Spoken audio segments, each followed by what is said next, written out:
Hi everyone, my name's Abby McNaughton and I am the Engagement and Outreach Intern at the Albemarle-Pamlico National Estuary Partnership this summer. And today I'm going to talk through 9 helpful tips for completing your application for our 2021 Engagement and Stewardship Grant. Now, our first and number 1 tip is to ask questions. Contacting our program manager or another APNEP staff member is generally going to make your application stronger, so always feel free to shoot us an email if you have any questions or you want any guidance on your application. Remember to complete the entire application. Every box should be filled out to the best of your abilities. Now I'm going to go through some tips for actually filling out your application. We'll start with box number 3, the project description.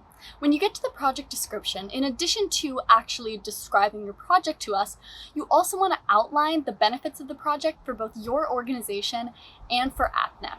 We want to know how the project is going to advance both of our missions. Next, we have the statement of qualifications, where we want you to tell us why you're qualified to complete this project. In this section, include any past projects that your organization has done that are related to your proposed project. This helps us understand your ability to complete the proposed project by linking to what you've already achieved in the past.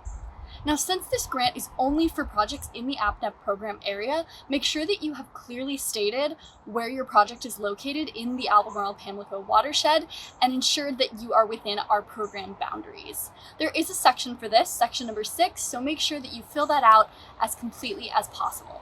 Another important thing to remember is that all projects are required to relate to our Comprehensive Conservation and Management Plan, or CCMP, engagement and stewardship actions, which are listed in the Request for Proposals document. Make sure that you link your project directly with one or more of these CCMP engagement and stewardship actions, and try to be specific with exactly how your project will address those actions. It never hurts to link to other CCMP goals beyond the engagement and stewardship actions if you can. To maximize your chances, you also want to connect your project to at least one of our priority areas.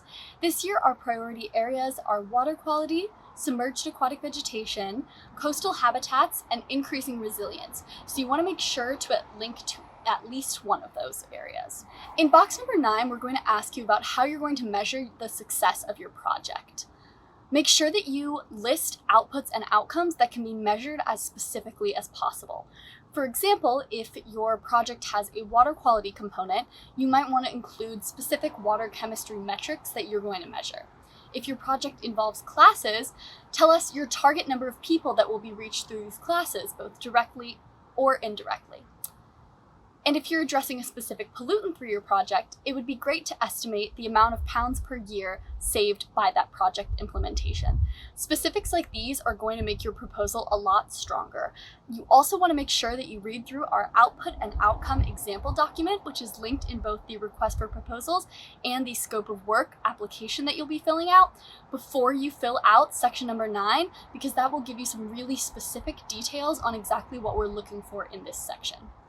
Finally, we have the budget table, where you're going to actually request your funding amounts for the project. We have a few tips for that. The first one is to make sure that you fill it out completely, just like the rest of the application. Secondly, we'd really recommend that you keep your salary and benefits portion less than 50% of your total funding request. We really like to see more of the funding going towards the implementation, the monitoring, and education and outreach components, because those are really crucial to our role in the watershed. And lastly, make sure that you don't exceed 10% of your total cost with your indirect costs, like your administrative costs. These should not make up more than 10% of your total funding request. I hope this helps. Remember, there is no need to stress. You can always email our staff with any questions that you might have, and we are really excited to read your applications.